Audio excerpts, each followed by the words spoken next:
시청자 여러분 안녕하십니까? 출발 성공 투자 박민영입니다. 안녕하세요. 김수정입니다. 간밤 뉴욕 증시 주요 지수들은 일제히 상승했습니다. 연준이 8월 금리 동결을 하면서 또 9월에 금리 인하 가능성을 시사했기 때문인데요. 이에 따라서 나스닥 지수가 많이 올랐습니다. 1% 이상의 강세를 보여줬고요. 그리고 그동안 또 밀렸었던 반도체주들의 반등이 반가웠습니다. 엔비디아 13% 정도 폭등했고요. AMD는 실적 효과에 힘입어서 4% 넘게 올라가는데요. 어제 국내 증시에서 반도체주들이 올라가는데 오늘 추가적인 시세 이어질 수 있을지도 기대가 됩니다. AI 스토리가 다시 부활하는 걸까요? 일단 어제부터 밤사이 뉴욕장의 흐름은 그러했습니다. 재점화될 AI의 움직임인 것인지 아니면 단발성인지 지켜봐야겠죠. 시장에 대한 고민과 뉴스들 같이 모아봤습니다. 어제장이 어땠는지 복기부터 함께 해보시죠. 어제 시장을 들여다보면서 약간의 희망을 찾아가는 느낌이었습니다. 물론 코스닥의 상승률은 아쉬웠죠. 2차 전지 쪽의 하락으로 인해서 코스닥은 0.08% 상승하지 못한 흐름 나타났고요. 그래도 코스피 쪽이 1% 이상 올라섰습니다. 시장에 힘을 줬던 여러 가지 내용들을 정리를 해봤습니다. 자, 빅테크 실적이 어제 뉴욕장 장 마감 이후 나왔었죠. 마이크로소프트와 AMD 어제 이 시간 짚었습니다. 실적에 대해서 클라우드 부분에 대한 실망감에 마이크로소프트가 하락하긴 했었으나 시간 외에서 낙폭을 줄였다라는 것에서 시장은 긍정적인 포인트를 찾았고요. 꼼꼼하게 살펴보니 캐펙스 가이던스는 증가했습니다. 결국 AI에 대한 투자를 지속한다라는 것이 확인이 되면서 반도체 쪽에 힘을 좀 실어주는 내용이 됐죠. AMD 호실적과 호 가이던스를 내놓고 시간 외에서 강한 흐름을 나타냈습니다. 특히나 AMD는 AI 가속기 부분의 가이던스를 계속해서 상향 조정하고 있죠. 이런 이슈에 힘입어서 장중에는 그전 거래일에 하락했었던 엔비디아가 시간 외에서 반등하는 흐름을 줬습니다. 그러면서 반도체 단에 힘을 실어줬고요. 거기에 때마침 어제가 바로 삼성전자의 확정 실적이 나오는 날이었죠. 어닝 서프라이즈 기록했습니다. 그리고 컨퍼런스 콜에서 긍정적인 내용이 추가됐죠. 반도체 사업 부분의 이익이 어느덧 6조 4,500억까지 회복하는 흐름을 보여줬고 DDR5와 고용량 SSD 쪽에서 빠른 성장을 기록하고 있다라는 점까지 더해졌습니다. 이 말은 즉슨 고부가 가치 제품의 판매가 늘어나고 있는 것을 확인한 것이 되겠고요. HBM3E에 대해서 이제 8단은 3분기 중에 양산 계획 이야기를 꺼내놨고요. 12단 역시나 4분기 단에 기대를 좀 키웠죠. 그러다 보니까 시장은 다시 한번 삼성전자에 강하게 기대를 실어봤습니다. 삼성전자 어제장에 3% 이상의 강한 급등을 보여주면서 삼성전자와 SK하이닉스 지수 상승에 큰 기여를 했다라고 볼 수 있겠습니다. HBM에서 HBM3E 매출 비중이 4분기에는 60%까지 지금은 한 20% 정도인데 크게 늘어날 것이다라는 언급까지 컨콜을 통해 전달됐습니다. 그 덕분에 삼성전자와 삼성전자 향 종목들로 보이는 원익 IPS, 이오테크닉스 이런 종목들까지 강하게 올랐고요. HBM 전반에 힘을 실어주면서 반도체 단 같이 일어섰습니다. YC, DI 등의 종목도 10% 이상의 급등 보여줬네요.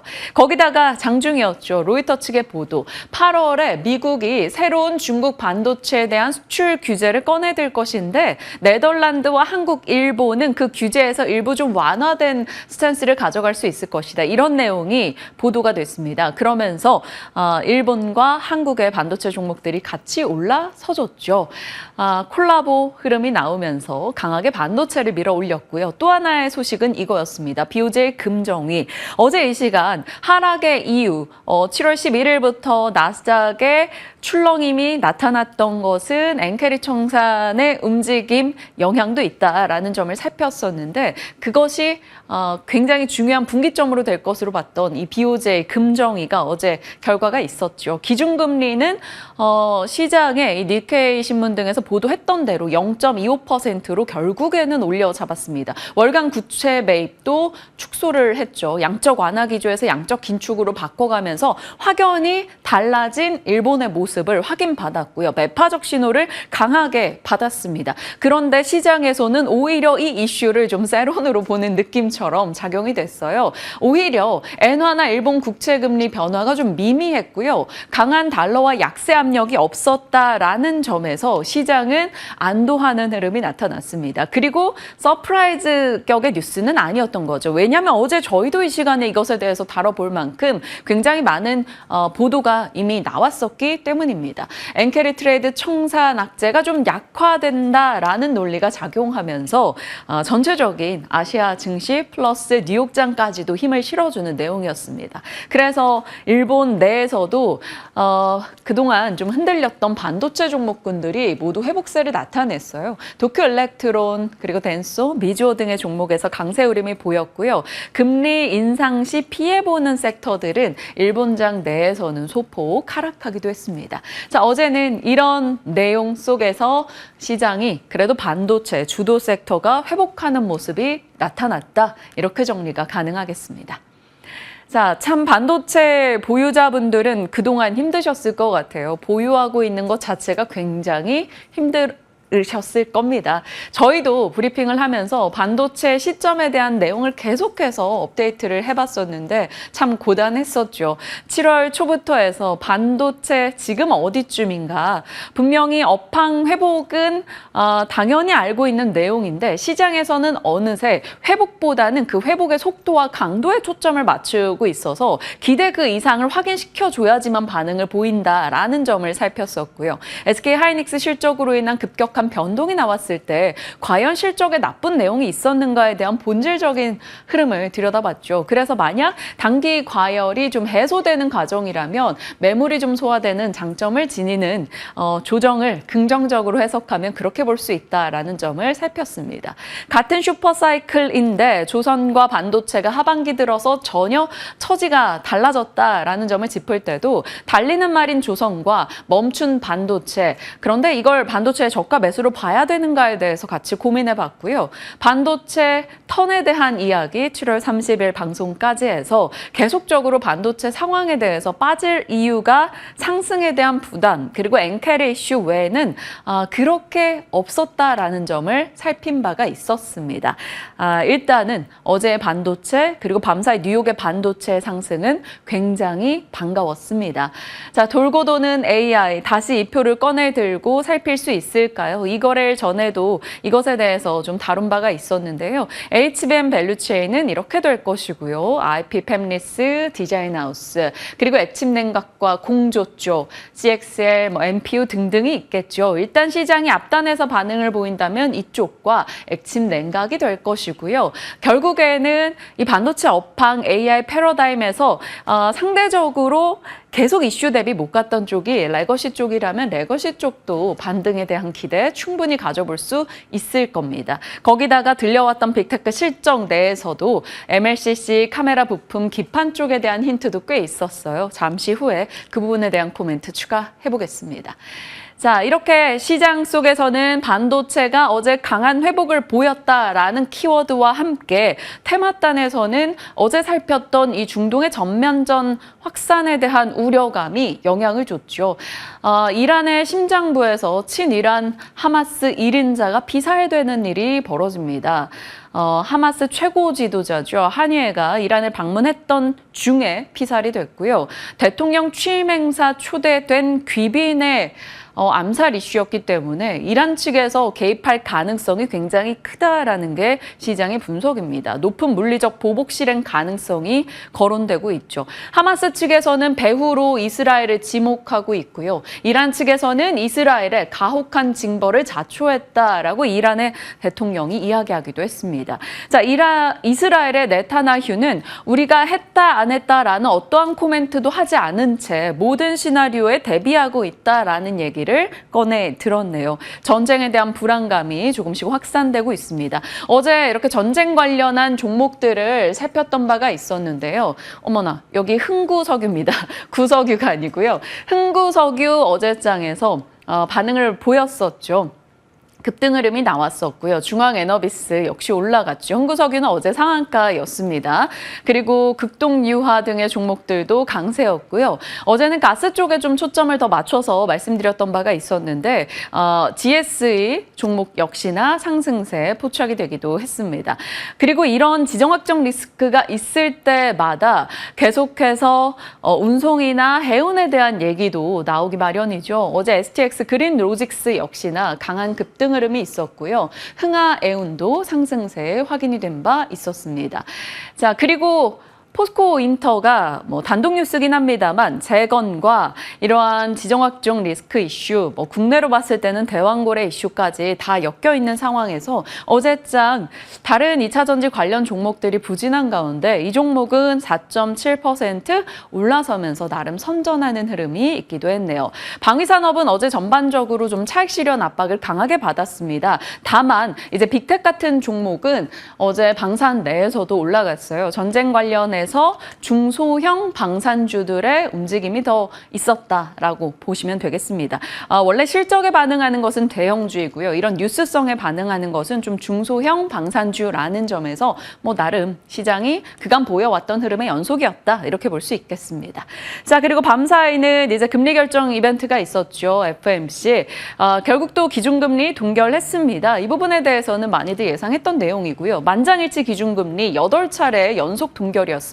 만장일치 결정이 무려 17회 연속되고 있다는 것을 두고 시장에서는 파월의 견고한 입지를 보여준다라는 코멘트 하나증권에서 흘러나오기도 했고요. 성명서 내용을 본다면 더 큰 확신이 있을 때까지는 인하가 없다라는 코멘트가 있었습니다. 물가 판단에 일부 진전이 있었고 연준의 양대 책무, 그러니까 금리를 너무 빠르게 올릴 때 혹은 금리를 너무 빠르게 내릴 때 혹은 늦게 내릴 때 그 부작용에 대한 모두 유의하겠다라는 내용이 들어가 있었고요. 고용시장 냉각 우려 성명서에 기재되기 시작했습니다.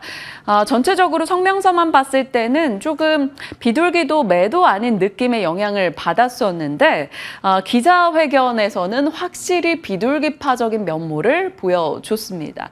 이번에는 금리 인하 가능성 논의가 있긴 했는데 동결에 대한 의견이 훨씬 더 강했다라는 것과 고용, 물가, 경기가 지금의 경로를 유지한다면 9월 인하한다라는 내용이 들어가 있었고요. 모든 데이터는 적절한 방향으로 가고 있다. 기준금리 조정 시점이 다가오고 있다. 다만 50bp 인하 조치는 아직 계획되어 있지 않다. 이런 내용이 들어가 있었습니다.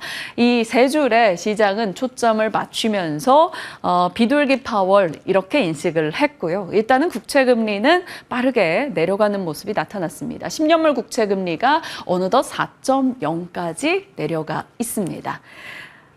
결국에는 이번에는 동결하는 내용보다 시장은 9월에 어떤 힌트를 줄 것인가에 대한 관심이 높았는데 9월 인하 가능성을 굉장히 높게 바라볼 수 있는 상황이 된 거죠. 자, 이러한 내용에 힘입어서 그리고 반도체 회복에 힘입어서 뉴욕 증시는 모두 다 올라섰습니다. 나스닥이 무려 2.6%나 상승했는데 그 내용들 하나씩 보죠. 자, 일단은 ADP 민간 고용이 예상을 하회했습니다. 6개월 내 최저. 지금으로서는 이 정도 고용의 둔화는 반가운 뉴스가 되겠죠. 연준의 금리 인하에 더욱더 강한 명분을 만들어주기 때문입니다. 파월의 9월 인하 언급과 엔비디아 등의 반도체 진영의 급등에 콜라보로 이렇게 뉴욕장은 올라섰고요.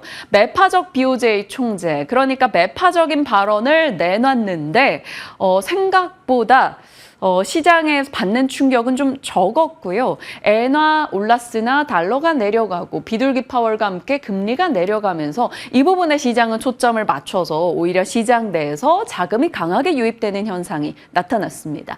다만 중동의 전면전에 대한 불안감이 확산되면서 일부 상승폭을 좀 줄이는 종목들도 꽤 많았고요. 유가가 급등했죠. WTI가 5% 상승하는 흐름이 나타나기도 했습니다. 전체적으로는 오늘 시장에 하나의 키워드를 꼽아봐라 라고 한다면 결국 빅테크의 막대한 지출이 반도체 업계로 여전히 향하고 있음을 확인받았다라는 거죠. 어제 발표한 마이크로소프트의 캐펙스 투자를 늘린다라는 것과 오늘 시간 외에서 나왔던 메타 등의 내용도 마찬가지가 될 겁니다. 결국에는 돈을 쓰는 빅테크 그리고 그 돈을 받아가는 AMD 혹은 엔비디아 이렇게 나눠볼 수 있겠고요. AMD와 엔비디아 주가는 강했죠. 엔비디아는 그간의 하락에 대한 분노의 질주를 보였습니다. 13% 급등했는데요. AMD가 선전을 한 점에서도 긍정적 힘을 받았고요. 그리고 마이크로소프트의 이제 투자가 계속 될 것이라는 것도 희망을 줬죠. 모건 스탠리가 또다시 엔비디아를 경쟁에 대한 우려가 너무 과도했고 재진입하기 좋은 시점이다라고 코멘트하며 탑픽으로 지정한 것도 당연히 힘을 실어줬을 겁니다. 거기다가 낸시 펠로시가 또 만주를 추가 매수했다라는 소식까지 더해지며 엔비디아는 오늘 여러 이슈 속에 급등을 나타냈어요. 무엇보다 가장 중요한 상승의 이유라면 한동안 많이 빠졌다라는 게 되겠습니다. 전 세계 대장주, AI 대장주가 그만큼 단기 하락을 겪었기 때문에 손쉽게 매수세가 들어왔다. 이렇게 볼 수 있네요.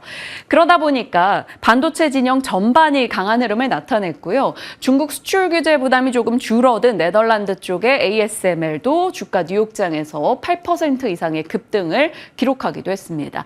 자, AI 스토리가 다시 재점화되면서 AI 시스템 쪽에서 아리스타 네트워크스가 예상 상회 실적과 더불어 급등했고요. 그러다 보니까 슈퍼마이크로 컴퓨터가 동반 상승세 5% 또 추가적 상승을 기록했습니다.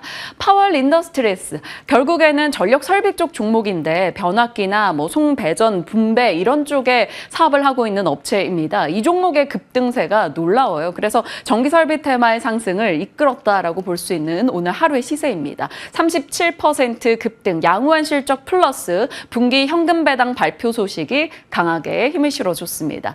결국 이 특징주만 놓고 봐도 AI 스토리가 다시 돌아왔다라는 것을 확인할 수가 있겠네요. 반도체 쪽 보시면 엔비디아와 브로드컴, AMD 이런 반도체 종목들이 모두 다 상승세를 나타냈고요. 반도체 장비단까지 같이 올라줬죠. 그리고 전기 설비 쪽에서도 상승 흐름이 나타났는데요. 제너럴 일렉트릭부터 해서 이튼, 파월 인더스트리즈, 엠벤트 일렉트릭, 허벨, 벨던의 종목들 전반적인 강세 흐름이 나타났습니다. 퓨어셀 에너지까지 결국에는 전력과 전력이 필요하고 냉각 시스템까지 함께 올라가는 흐름이 돋보이기도 했습니다. 태양광 전기차도 강세 흐름 나타냈고요. 구리와 우라늄 종목들, 우라늄 로열티, 데니슨 마이스 등의 종목과 뉴스케일 파워까지 상승세, 우라늄 선물 계약가가 16년 만에 최고치를 기록했다라는 소식이 들려왔네요. 자, 이렇게 뉴욕장의 흐름을 보고 있으면 데이터 센터 쪽 이슈와 그리고 전력이 필요해서 또 전력에 대한 부담을 낮추기 위해서 그 밸류 체인에 대한 관심을 가질 수밖에 없나라는 생각이 들 겁니다. 자, 데이터 센터 세상을 들여다보면 설계하고 칩 설계하고 생산하는 과정에 필요한 CPU, GPU, 네트워크 인프라, 데이터 스토리지, 그 밖에 기반 시설, 전력 관리 쪽이 되겠죠. 그리고 여기서 만들어진 서버 등이 다 이쪽에 납품이 되는 겁니다. 지금 시점에서는 밤사이 이쪽 종목들이 전반적으로 흐름이 좋았다라는 것을 확인할 수 있고요. 결국에는 AI 스토리가 재점화됐다라는 것을 열어볼 수 있겠습니다. 자, 박앵커의 연결고리, 반도체, 전력, 냉각 혹은 전력 조달과 시스템 쪽을 같이 넣어봤습니다. 자주 저희가 보는 거죠. AI 생태계. 리바운드를 제압하는 자가 시합을 제압한다. 일전에 브리핑에도 인용을 했었던 슬램덩크의 명대사이기도 한데요. 조정을 받은 AI 관련한 주도주들의 리바운드, 호들갑일 수도 있겠으나 일단은 반가운 강한 급등이 나왔기 때문에 여기에 대해서 우리가 어떤 대응을 해야 될지 긍정적인 측면에서 살펴보도록 하겠습니다.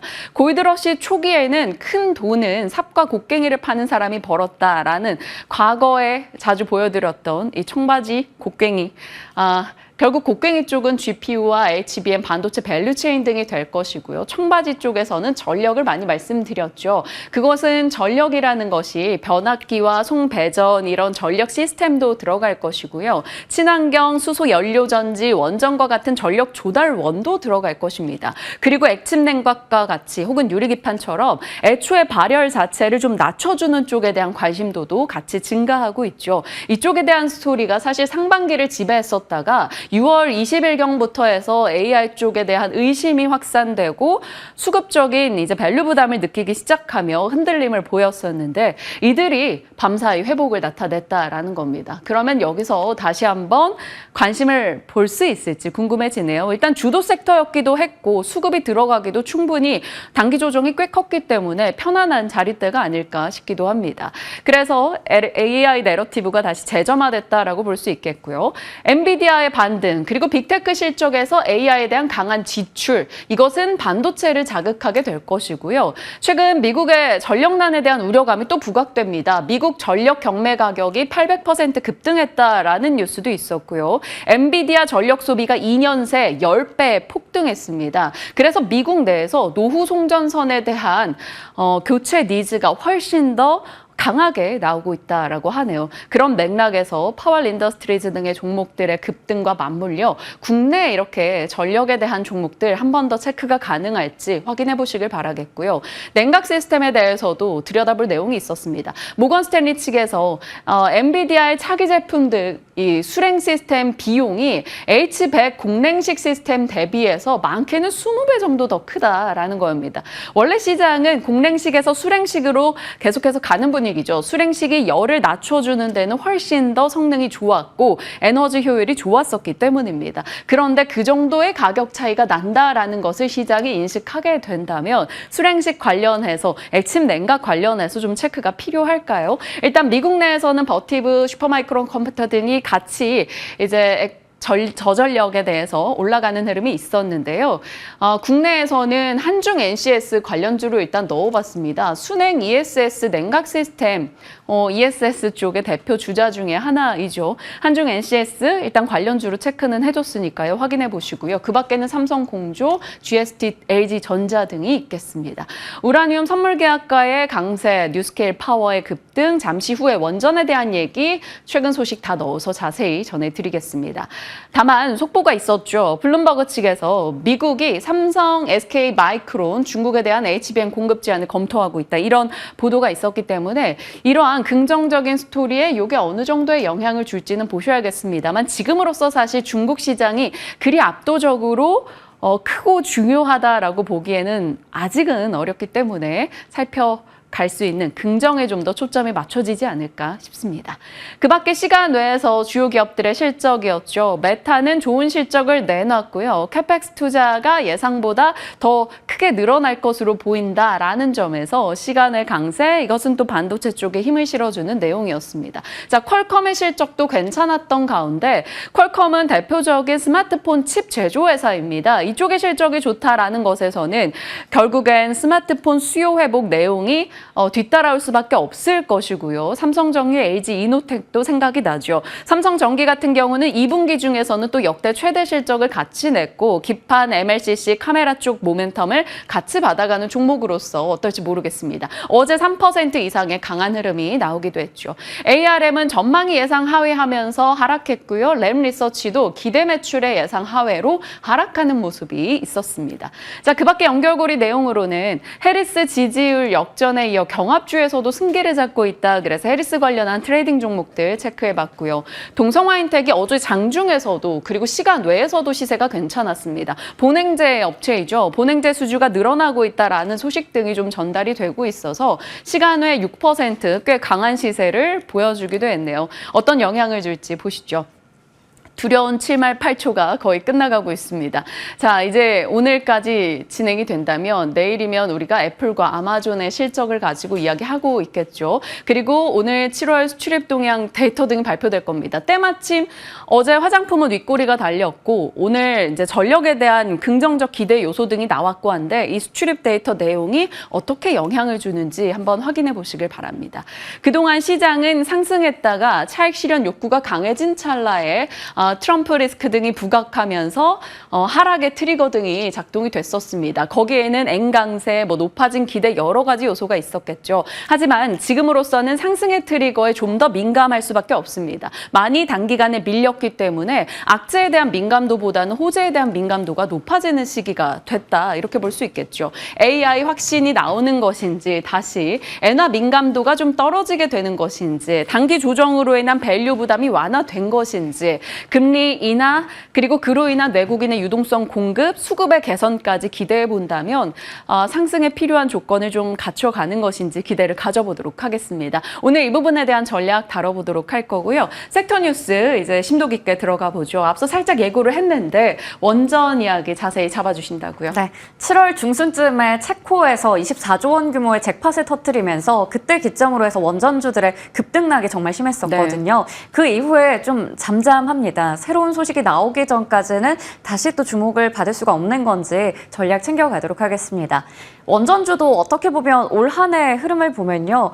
테마주였나? 이런 생각이 들더라고요. 한국투자증권의 자료를 가지고 왔습니다. 추세 상승을 나타내기보다는 뭔가 단기적인 이슈들에 의해서 주가 급등락이 반복이 됐다라는 건데요. 흐름을 올해부터 7월 말까지 체크를 좀 해보면요.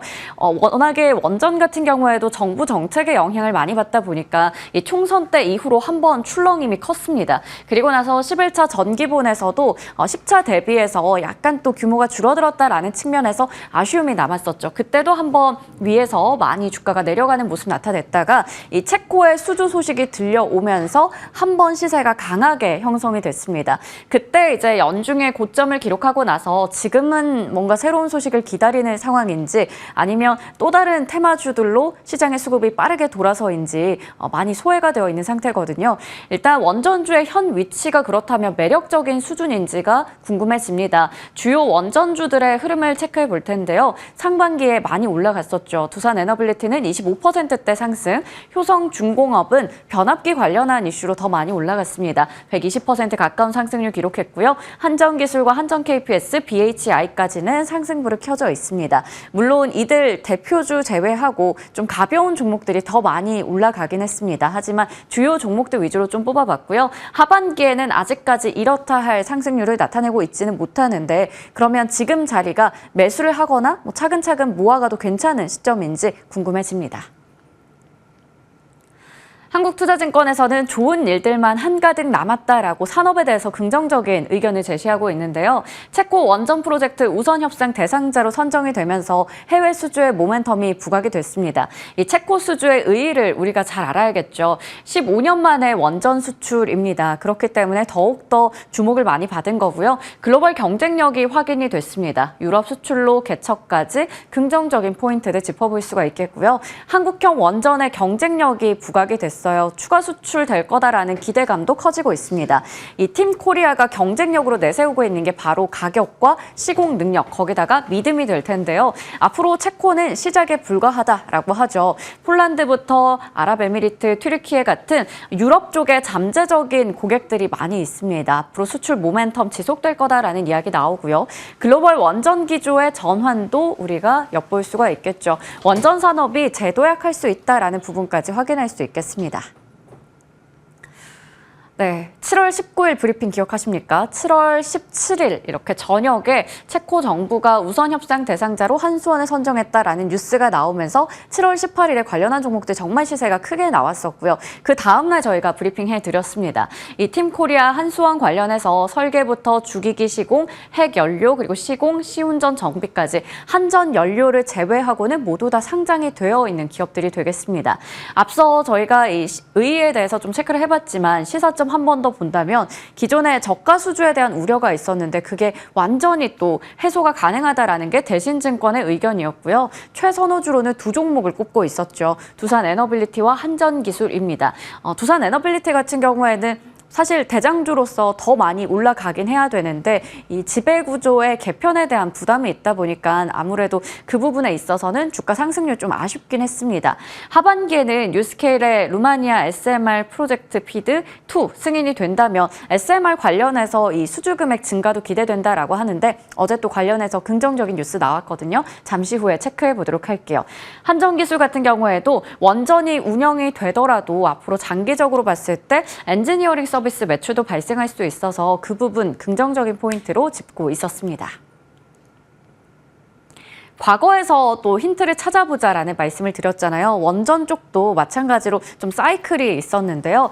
기존의 바라카 원전 그리고 폴란드 방산 등의 수출 이후에 주가 상승 랠리, 이 과거에서 우리가 한번 지금을 예측해보자, 미래를 예측해보자라는 건데요. 실제로 바라카 원전 수출 당시에 섹터 주가 상승은 3달 동안 지속이 됐습니다. 그래서 원전 관련된 기업들 앞으로 주도 섹터가 될 가능성 충분하다라고 하는데요. 하반기에도 여러 가지 수주 모멘텀 있는 만큼 한 번 더 주도주 역할을 할 수 있을지 그 부분이 궁금해집니다. 이 메리츠 증권에서도 방산 관련돼서 이야기를 하고 있죠. 실제로 폴란드 쪽을 뚫고 나서 주가 상승 랠리를 방산주들이 지속했는데 원전에서도 그러한 모습들 확인될 것이다라는 겁니다. 그때 이 부분도 민영 앵커가 좀 전해드렸던 자료였어요. 당시에 주요 원전주들이 2009년 연말쯤에 크게 시세가 났었고 두산그룹주와 플랜티움 피팅 밸브 그리고 컨소시엄에 참여했던 건설주까지 강세를 나타냈다라는 포인트가 되겠습니다. 어제 가뭄에 단비 같은 소식이 전해졌습니다. 두산 에너빌리티 쪽에서 이러한 뉴스 나오면서 대장주가 긍정적인 뉴스를 전하다 보니 원전주 좀 다 같이 갈 수 있을까? 오전 장에서는 원전주 같이 움직였거든요. 하지만 금방 그치는 비였습니다. 좀 아쉬웠어요. 두산 에너빌리티가 체코의 24조 잭팟에 이어서 루마니아 측에서도 인정을 받았다라는 내용이 골자였습니다. 루마니아의 원자력 규제 기관으로부터 원전의 기자재 설계와 제작 그리고 구매, 시공 및 서비스 분야 관련해서 인증을 획득했다. 이런 인증서 자료가 첨부가 됐는데요. 앞으로 이 부분에 있어서는 루마니아의 체르나보다 원전 1호기의 설비 개선 사업부터 SMR 사업에 본격 참여할 것으로 예상이 되고 있습니다. 추가적으로 앞서 말씀드렸던 뉴스케일 파워가 주도하고 있는 쪽 사업 참여도 예정이 되어 있죠. 그래서 어제 장중에 좀 올라갔었는데 거의 좀 상승분 미미한 채로 마감이 됐습니다. 앞서 말씀드렸던 7월 18일에 기록했던 연중 고점이 바로 체코 수주를 따냈을 때고요. 그때 이후로 지금까지 주가는 많이 아쉽습니다. 그리고 어제 장에서는 말씀드린 것처럼 윗골이 상당히 길게 단 채로 마감이 됐습니다. 그렇다면 지금 시점에서는 계속해서 새로운 뉴스가 필요한 건지 그 새로운 뉴스가 나왔을 때도 반짝 상승에 그치는 것인지 길게 봤을 때 어떻게 전략을 세워야 될까요? 그렇다면 장기적인 수주 모멘텀이 중요할 텐데 그건 또 글로벌 정책과 함께 방향성을 맞춰서 봐야 합니다. 유럽과 미국, 한국으로 나눠볼 수가 있을 텐데요. 유럽은 러시아, 우크라이나 전쟁이 거의 3년 가까이 이어지면서 LNG 가격이 폭등했습니다. 기존의 LNG 쪽에 중심을 많이 두고 있었는데 그러면서 에너지 안보 중요성 그리고 원전 인식의 개선이라는 게 가장 큰 부분입니다. 그래서 전체적으로 지금 보시는 것처럼 원전 관련해서 회의도 많이 하고 EU 텍소노미에 관련한 부분들 포함시키고 하는데요. 큰 그림에서 본다면 원전에 대한 인식 자체가 바뀌었다라는 게 가장 중요한 포인트가 되겠고요. 미국 같은 경우에는 이 바이든 대통령이 원전 워낙에 또 친원전 정책을 펴고 있잖아요. 관련한 부분들 확인할 수가 있겠습니다. 하지만 미국은 이제 그 정치적인 리스크가 있다 보니까 앞으로 또 어떻게 방향성이 바뀔지 그 부분에 대해서는 우리가 꾸준히 체크를 해봐야 되겠고요. 한국 같은 경우에는 윤석열 대통령 워낙에 또 친원전 관련한 기조를 드러내고 있죠. 원전 개발의 국정기조 그리고 전력 기본 계획 같은 여러 예산 편성에도 일관성을 나타내면서 지금 120대 국정과제로 내세웠던 부분들 원전 관련한 목표들을 상당 부분 달성이 될 것이라는 이야기가 나오고 있습니다. 자, 그러면 전체적으로 지금 정책 상황에서도 원전에 대해서 긍정적인 이슈 나오는 데다가 우리 수주에 대한 기대감도 있는 상황인데요. 앞서 말씀드렸던 11차 전기본 기대를 어떻게 보면 하회하긴 했습니다. 원전의 비중이 아주 약간 축소가 됐기 때문인데요. 하지만 여전히 원자력 발전 용량은 증가할 것으로 보이고 이 개발에 대한 기조는 한 번 더 확인할 수 있었습니다. 신규 원전 설비 도입에 대한 기대감은 여전하다라고 볼 수가 있겠죠. 하반기에 원전주들 회복의 신호탄이 될 수 있는 뉴스는 더 큰 게 나와야 하는 것인지 그렇다면 지금 시점에서는 천천히 담아갈 수 있는지 종목까지 질문 드려보도록 하겠습니다. 수앵커의 더보기는 간단하게 준비해봤습니다. 셀트리온과 제약, 합병의 타당성에 대해서 본격적으로 검토에 들어간다. 특별위원회 구성된다라는 뉴스 전해졌죠. 이제 종합적으로 검토하고 이사회 보고 예정이고요. 주주들에게 찬반 관련해서 투표 진행될 예정이라고 합니다. 셀트리온 7월 들어서 한 달 동안 주가 흐름이 좋았거든요. 어제 제약 바이오주 브리핑하면서 말씀드렸죠. 셀트리온이 17%, 제약은 13%대 상승률 나타냅니다. 합병 관련한 이슈까지 꾸준히 체크하면서 주가의 연속성도 확인해 보시길 바라겠습니다. 8월의 첫 거래일 조금 기분 좋게 시작할 수 있을 것인지 일단 들려왔던 뉴스 속에서는 몇몇 희망이 보입니다. 같이 고민해 보도록 할게요. 지금 출발합니다.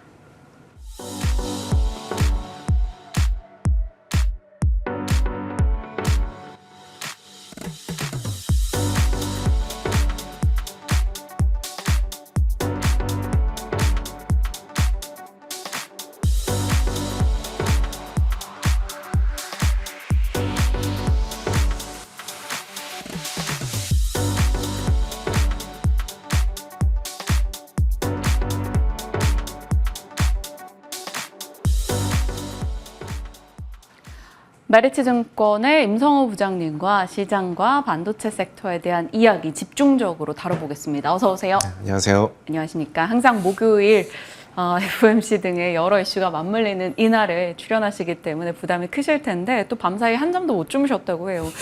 FOMC 어떻게 해석하셨는지 궁금해요. 일단 시장은 비둘기 파월의 기자회견 긍정적으로 받아들이는 모습, 국채금리 10년물 4.0까지 봤습니다.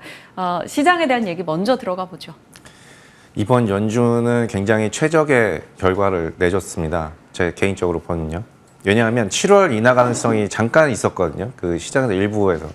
근데 서두르지 않았어요. 네. 그러니까 파월 의장이 만약에 7월에 굉장히 어떤 지금 이번 코멘트에서 지금 경기가 약간 불안하다 이런 얘기 혹은 금리 인하를 좀 굉장히 많이 좀 해야 될지도 모른다 이런 얘기를 만약에 했으면은 오히려 경기 침체에 대한 우려가 더 크게 부각됐을 겁니다. 근데 파월 의장은 분명히 고용 시장이 정상화되고 있고 경착륙으로 갈 가능성이 매우 적다. 하지만 네. 이 과열됐던 것이 식혀가고 있고 물가 둔화 추세 인정했다. 그러니까 전체적으로 경기에 대한 우려는 잠재우면서 금리 인하에 대한 9월 인하의 가능성, 시장이 기대하고 있는 부분은 확인을 해준 이런 연준의 이번 이벤트였습니다. 그래서 시장이 사실은 뭐 다들 9월 인하 하겠지 100% 거의 100%에 가까운 인하 확률이 지금 예상됐었으니까요. 그래서 이번 연준 FOMC에 대해서 크게 기대를 안 하는 측면도 있었지만 별 이벤트 없이 지나갈 것이다. 하지만 어제 나스닥 시장 보면요. 파월 기자회견 하면서 상승폭이 더 확대됐거든요. 네. 그러니까 결국 시장은 어떤 9월 인하에 대해서 가능성을 확인해 주기를 좀 기다렸던 걸로 보여집니다. 제 생각에는. 그리고 경기에 대한 우려도 좀 잠재워 주기를 기다렸지 않나 생각이 되고 양 부분에 대해서 모두 충족을 해준 FOMC 결과였던 것 같습니다. 그래서 시장이 좀 더 상승폭이 확대돼서 끝나지 않았나 생각되고 우리나라 시장에도 긍정적으로 작용할 것 같습니다. 네. 그리고 두 번째는 BOJ인데요. BOJ가 어제 금리 인상했고 이제 엔달러가 추가로 하락을 했죠. 네. 150 밑으로 이렇게 지금 내려가는 상황인데요. 그런데 어제 눈에 띄는 거는 최근에 엔캐리 트레이드 청산 때문에 엔달러의 하락과 빅테크의 하락이 거의 동일한 상관관계로 이렇게 움직였었거든요. 네. 근데 어제는 엔달러 환율이 하락하는데도 불구하고 빅테크는 급반등을 했단 말이죠. 그러니까 어제 하루만 놓고 보면 상관관계가 완전히 깨진 거예요. 그러니까 이게 추세적으로 또 봐야 되겠지만 네. 제 생각에는 엔달러 환율의 하락은 좀 더 이어질 여지가 있습니다. 왜냐하면 일본은행이 좀 매파적인 어떤 코멘트도 이어졌기 때문에 여지가 있습니다만 엔캐리 트레이드 청산으로 가는 그 고리는 약간 이제는 거의 다 기반영이 되지 않았나 이런 생각이 듭니다. 네, 그래서 전체적으로 시장은 좀 긍정적인 분위기로 바뀔 수 있다 이렇게 보고 있습니다. 엔에 대한 민감도가 굉장히 강했다면 오늘의 시세가 하나의 변곡이 돼서 엔에 대한 민감도가 떨어질 수 있는 그 말은 즉슨 그걸로 인해 흔들렸던 것에 대한 반전의 트리거가 될 수 있다. 뭐 이렇게 바라볼 수 있겠습니다. 시장에 대해서 더할 나위 없이 괜찮았던 FOMC로 이렇게 평가를 해주셨고 주변 환경에 대한 얘기도 해주셨네요.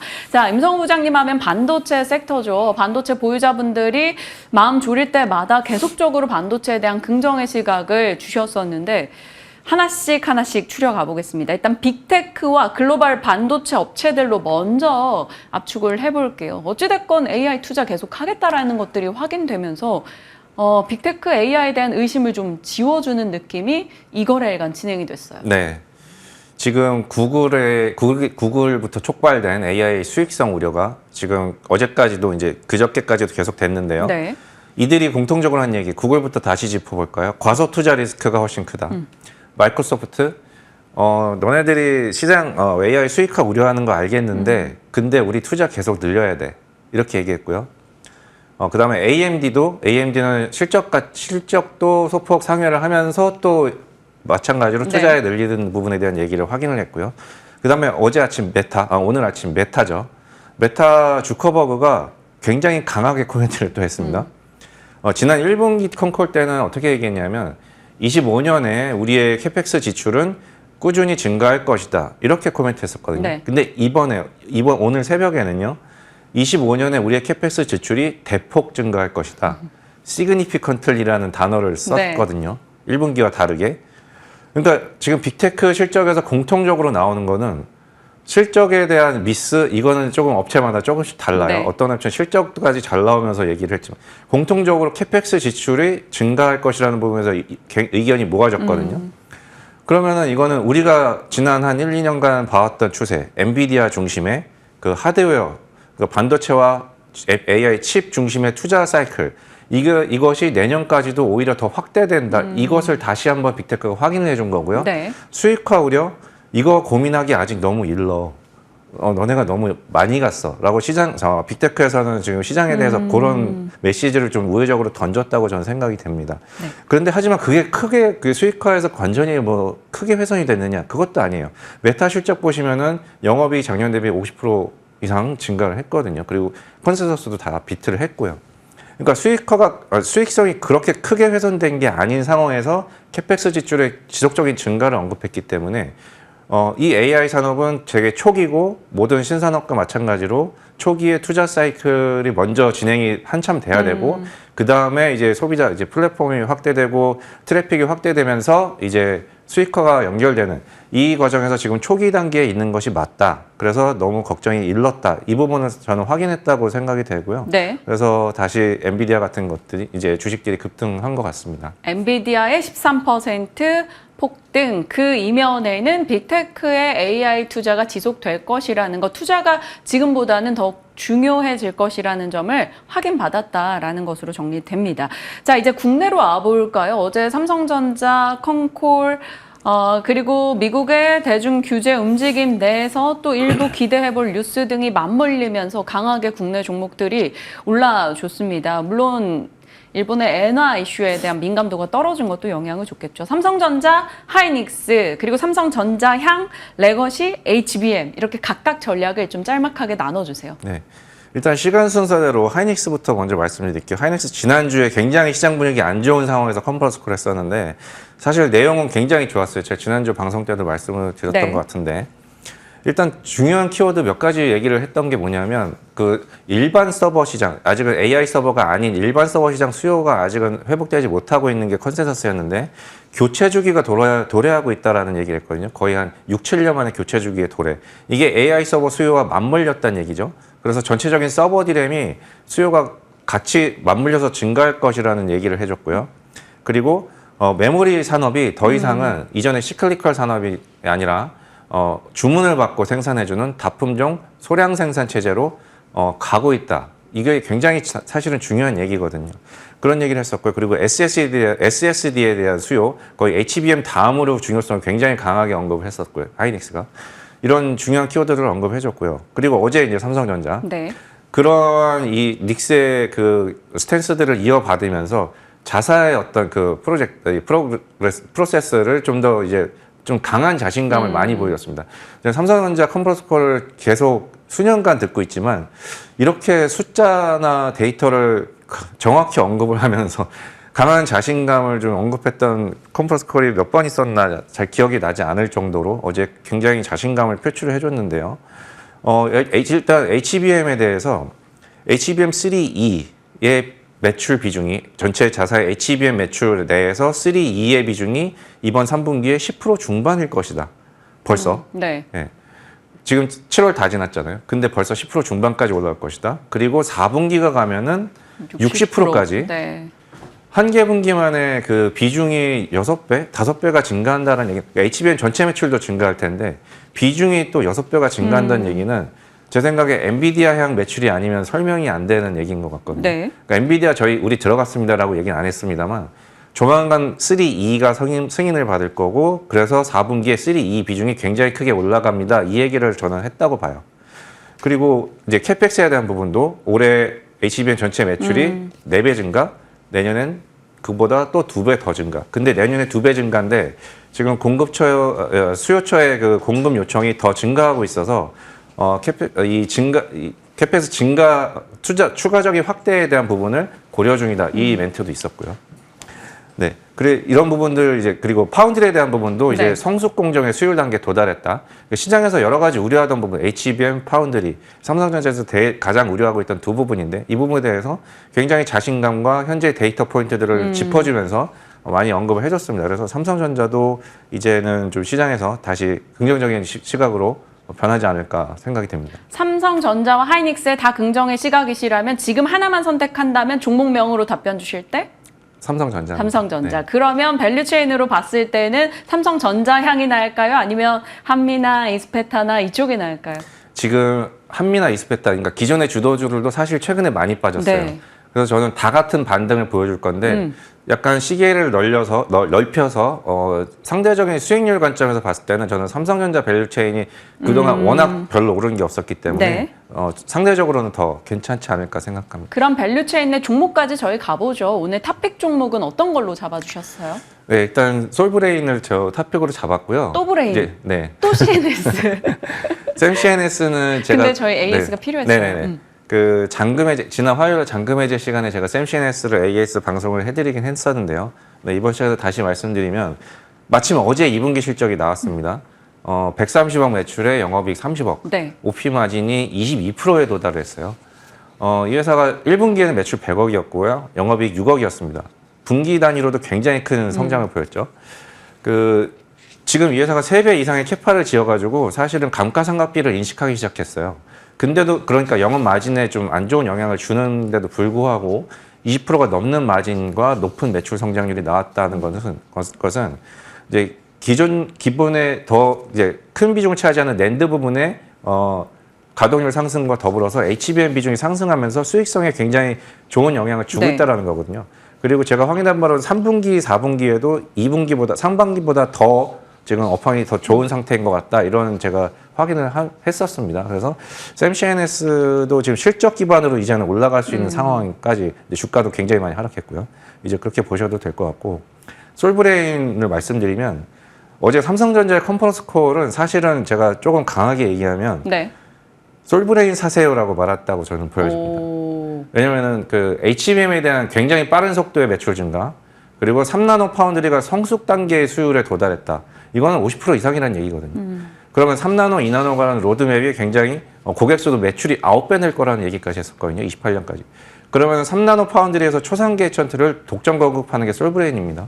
그리고 HBM용 CMP 슬러리를 또 독점하는 게 솔브레인이고요.